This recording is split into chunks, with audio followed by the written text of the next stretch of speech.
Você já parou para pensar no que são os números reais?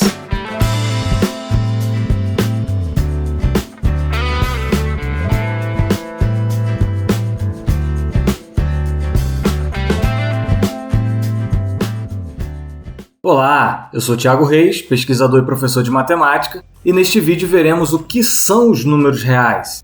Nos utilizaremos dos conceitos de sequência de Cauchy, de limite de sequências, de relação de equivalência, da propriedade do supremo e de corpo ordenado.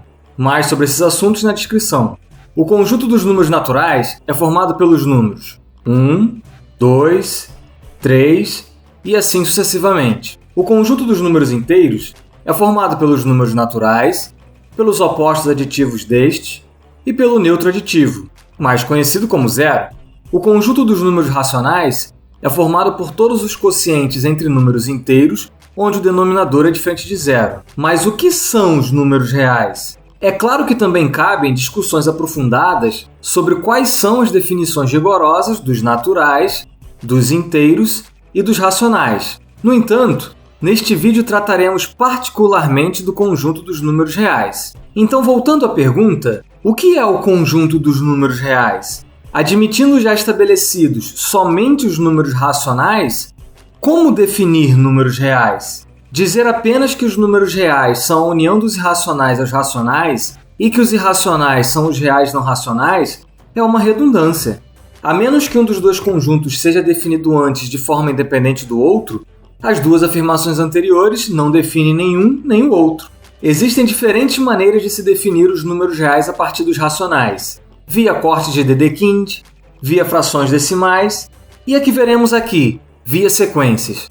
Antes de definirmos o conjunto dos números reais em si, seja C manuscrito, de Q com duplo traço, o conjunto de todas as sequências de Cauchy de números racionais. Dadas xn e yn pertencente a C de Q, dizemos que xn é equivalente a yn se e somente se o limite de módulo de xn menos yn é igual a zero. Isto é, diremos que duas sequências de Cauchy de números racionais xn e yn são equivalentes, uma à outra, quando a diferença entre elas tende a zero. Agora sim a definição do conjunto dos números reais. Para cada sequência de Cauchy de números racionais xn, denotamos por xn entre colchetes o conjunto de todas as sequências de Cauchy de números racionais yn que são equivalentes a xn, e chamamos xn entre colchetes de classe de equivalência da sequência xn. Denotamos por R com duplo traço o conjunto de todas as classes de equivalência de sequências de Cauchy de números racionais, e chamamos cada classe de equivalência xn de número real. Em outras palavras, o conjunto dos números reais é definido como o conjunto de todas as classes de equivalência de sequências de Cauchy de números racionais. Isto é, um número real é uma classe de equivalência de sequências de Cauchy de números racionais, segundo a relação de equivalência definida anteriormente. Peraí! O conjunto dos números reais é isso? Agora fiquei confuso, hein? Por que uma classe de equivalência de sequências de Cauchy de números racionais pode ser entendida como um número real? Por que posso chamar de número real uma classe de sequências?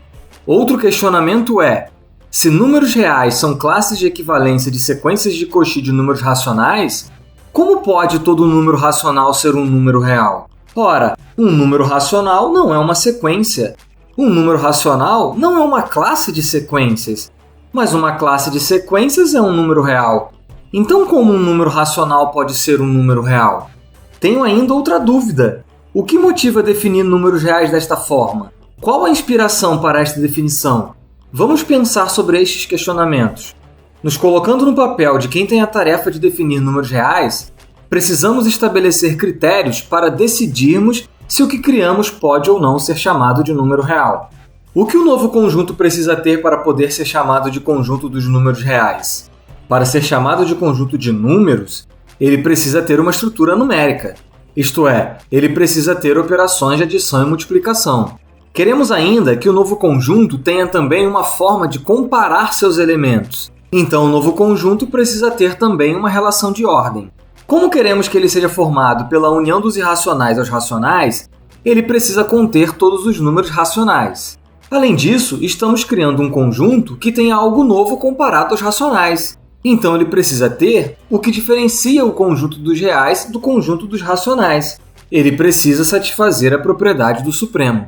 Observe que definiremos operações de adição e multiplicação no novo conjunto. Mas o novo conjunto contém um conjunto, o dos racionais, que já possui adição e multiplicação. Desta forma, os racionais terão duas operações de adição, duas operações de multiplicação e duas relações de ordem, as que eles já tinham e as do novo conjunto.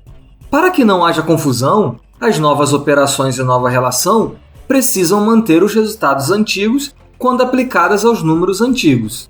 Além disso, por uma questão de utilidade, gostaríamos que a estrutura numérica do novo conjunto tenha as propriedades práticas que o antigo já tinha. Então, as novas operações devem manter as propriedades das operações antigas. As metas 1, 3 e 5 juntas dizem que o novo conjunto tem que ser um corpo ordenado completo. E as metas 2 e 4 juntas dizem que o conjunto dos números racionais tem que ser um subcorpo ordenado do novo conjunto. Assim, reorganizando as metas, o novo conjunto deve ser um corpo ordenado completo, e o conjunto dos números racionais deve ser um subcorpo ordenado do novo conjunto. Mostrando que a definição de números reais apresentada neste vídeo alcança a meta 1, respondemos o primeiro questionamento.